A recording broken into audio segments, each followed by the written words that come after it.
ഇന്ന് ഞാൻ 7 മണി കഴിഞ്ഞപ്പോഴാണ് എണീച്ചതും കർട്ടനൊക്കെ മാറ്റി ജനൽ തുറന്നിട്ടു. നല്ല തണുപ്പുണ്ടായിരുന്നു ഇന്ന്.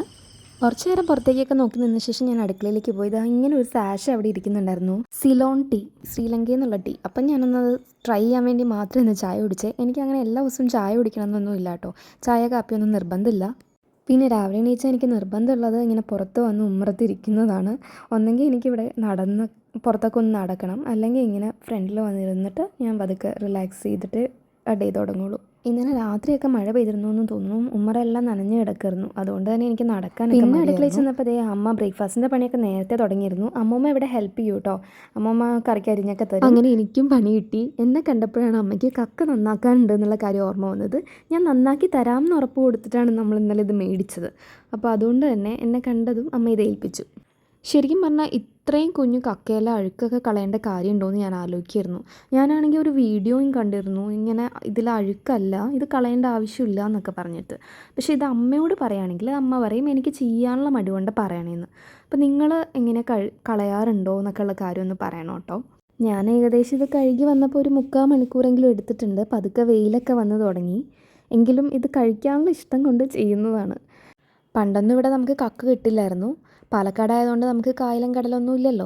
അതുകൊണ്ട് തന്നെ കക്ക എന്ന് പറഞ്ഞാൽ എനിക്ക് ഇപ്പോഴും ജീവനാണ്. ഇത് ഞാൻ നന്നാക്കി അമ്മേനെ ഏൽപ്പിച്ചിട്ടുണ്ട്. ബാക്കി പണിയൊക്കെ അമ്മ ചെയ്തോളും. ഇന്ന് ബ്രേക്ക്ഫാസ്റ്റിന് അപ്പവും കടലയും ഗ്രീൻ പീസ് കറിയായിരുന്നു. വെയിലൊക്കെ എറിച്ചു തുടങ്ങിയിരുന്നു. പിന്നെ മീൻ നന്നാക്കിക്കൊണ്ട് നാച്ചുമായിരുന്നല്ലോ, അതുകൊണ്ട് ഞാൻ അങ്ങ് കുളിക്കാമെന്ന് തീരുമാനിച്ചു. അല്ലെങ്കിൽ ഞാൻ രാവിലെ തന്നെ ഒന്നും കുളിക്കാറില്ല കേട്ടോ. ഇതിൽ ഞാൻ ഇട്ടിരിക്കുന്ന ചുരിദാർ അമ്മയുടെ സാരി വെട്ടി തയ്പ്പിച്ചതാണ്. ഇതൊരു 4-5 വർഷമെങ്കിലും പഴക്കമുള്ളതാണ്. ഞാനിപ്പോൾ താഴോട്ട് നോക്കി കാലൊക്കെ എടുത്തു വെച്ച് നടക്കുന്നത് അവിടെ കുമ്പളം പടർത്തിയിട്ടുണ്ട് കേട്ടോ. അച്ഛൻ ചെറിയ രീതിയിൽ ടെറസ് ഫാമിങ് ചെയ്യുന്നുണ്ട്. മുകളിൽ നമുക്ക് പാവയ്ക്ക, കുമ്പളമൊക്കെ ടെറസ് അപ്പാടെ പടർത്തിയേക്കാണ്. പിന്നെ ഇതെൻ്റെ ഫസ്റ്റ് യൂട്യൂബ് വീഡിയോ ആണ്. ഇതേ കണ്ടോ, ഞാൻ എഡിറ്റിംഗ് ഒക്കെ ചെയ്ത് പഠിച്ചേക്കാണ് ഇതിനകത്ത്. പഴയ 80s ആൽബങ്ങളിലൊക്കെ, കല്യാണ ആൽബങ്ങളിലേക്ക് എഡിറ്റിംഗ്. മുന്നേ ഈ ചാനലിൽ തന്നെ ഞാൻ 2 ലോങ് വീഡിയോ ഇട്ടിരുന്നു. പക്ഷെ അതിൻ്റെ അവസ്ഥ കണ്ട് ഞാൻ തന്നെ ഡിലീറ്റ് ചെയ്യായിരുന്നു.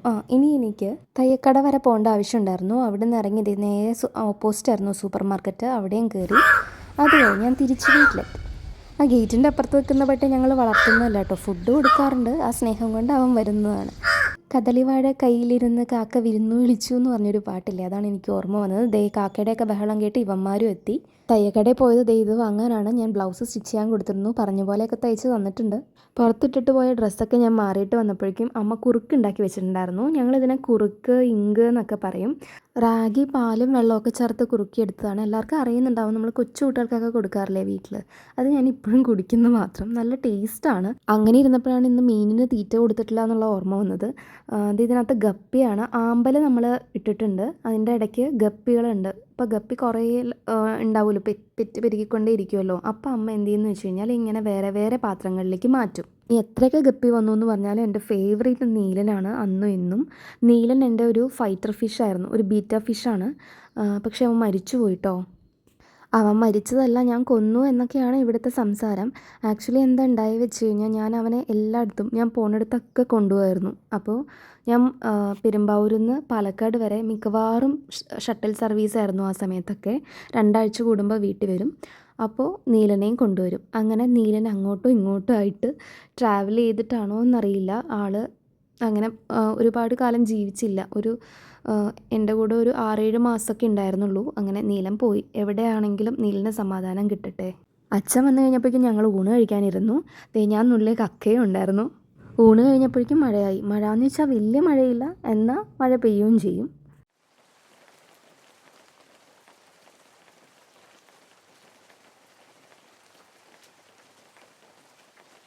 രാവിലെ മുതൽ മൂടിക്കെട്ടിയാൽ നിന്നിരുന്നെങ്കിലും മഴ പെയ്തിരുന്നില്ല. അതുകൊണ്ട് തന്നെ നമ്മൾ ഡ്രസ്സെല്ലാം അലക്കി താഴെ ഇട്ടിരുന്നു. പിന്നെ അതെല്ലാം കൊണ്ടുവന്ന് മുകളിൽ നമ്മൾ ഇടേണ്ടി വന്നു. ഇവിടെ അസ്ബറ്റോസ് ഇട്ടിരിക്കണതുകൊണ്ട് മഴ കൊള്ളില്ല.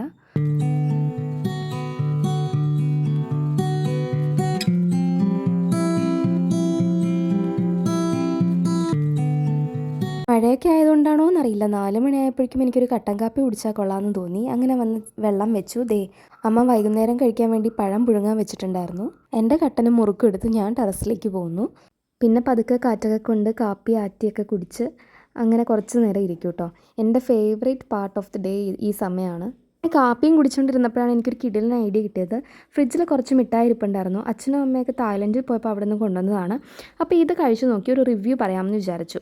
അപ്പം ഇതിൻ്റെ ഷേപ്പ് ഇതെന്തോ ഒരു കോക്കനട്ട് ടോഫി എന്ന് പറഞ്ഞ പേരിൽ വരുന്നതാണ്. അതിൻ്റെ ഷേപ്പ് തന്നെ കണ്ടോ, ഒരു തേങ്ങ പകുതിയായിട്ട് മുറിച്ച് വെച്ചേക്കുന്ന ഒരു ഷേപ്പ് പോലെയാണ്. അതുപോലെ അതിന് നല്ല തേങ്ങാപ്പാലിൻ്റെ ടേസ്റ്റ് ആയിരുന്നു കേട്ടോ. തീരെ തന്നെ മധുരവും ഇല്ലായിരുന്നു. ഒരു പ്രത്യേകതരം, നമ്മുടെ നാട്ടിൽ ഞാൻ അത്രയും മധുരമില്ലാത്ത മിഠായി കഴിച്ചിട്ടില്ല. പിന്നെ ഞാൻ എടുത്തത് ഈ മിഠായിയാണ്. ഇത് almond nuts with milk chocolate എന്ന് പറഞ്ഞിട്ടാണ് ഇതിൻ്റെ പേര് കൊടുത്തിരുന്നത്. മിൽക്ക് ചോക്ലേറ്റ് ആണ്. അതുപോലെ നമുക്ക് ആൽമണ്ട്സ് ഉണ്ടല്ലോ, ബദാം, നമുക്ക് കടിക്കാനും കിട്ടും. കുറച്ച് ക്രഞ്ചിയൊക്കെയാണ്. എനിക്ക് മറ്റേ മിഠായിനേക്കാളും ഇതാണ് ഇഷ്ടമായത്. ടേസ്റ്റ് ഉണ്ട്, കുഴപ്പമില്ല. മറ്റേത് കുറച്ചുകൂടെ ഒരു തേങ്ങാപ്പാലിൻ്റെ ടേസ്റ്റും ആയിരുന്നു. അതുപോലെ തന്നെ ഞാൻ പറഞ്ഞില്ല, തീരെ മധുരമില്ലായിരുന്നു. അപ്പോൾ ഞാൻ വിചാരിച്ചു, ദൈവമേ, തായ്ലൻഡിലെ മിഠായികളെല്ലാം ഇങ്ങനെ മധുരം കുറവായിരിക്കുമെന്ന്. പിന്നെ ഇത് കഴിച്ചപ്പോൾ ആ ഡൗട്ട് മാറി. മറ്റേതിനെക്കാട്ടിലും നല്ല മധുരമുണ്ട്, ഒരു ടേസ്റ്റ് ഉണ്ടായിരുന്നു. നമ്മുടെ ഡയറി മിൽക്ക് വിത്ത് നട്ട്സ് ഇപ്പോൾ വരുന്നുണ്ടല്ലോ, ഏകദേശം അതിൻ്റെ ഒരു സമയം ഉണ്ടായിരുന്നു. കടിക്കുമ്പോൾ ആ ക്രഞ്ചിനെസ് എല്ലാം, ടേസ്റ്റ് വൈസ് അല്ല ഞാൻ പറഞ്ഞത്. ടേസ്റ്റ് ഡയറി മിൽക്കിൻ്റെ അത്രയൊന്നും വരത്തില്ല. എൻ്റെ ഈ പ്രഹസനമൊക്കെ കഴിഞ്ഞ് വന്നപ്പോഴേക്കും പാല് വന്നായിരുന്നു. അതുപോലെ തന്നെ അമ്മ സന്ധ്യാനാമമൊക്കെ വെച്ചു, നാമം ചെല്ലായിരുന്നു.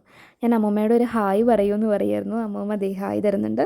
വീഡിയോ ഇഷ്ടമായെങ്കിൽ സബ്സ്ക്രൈബ് ചെയ്യണേ.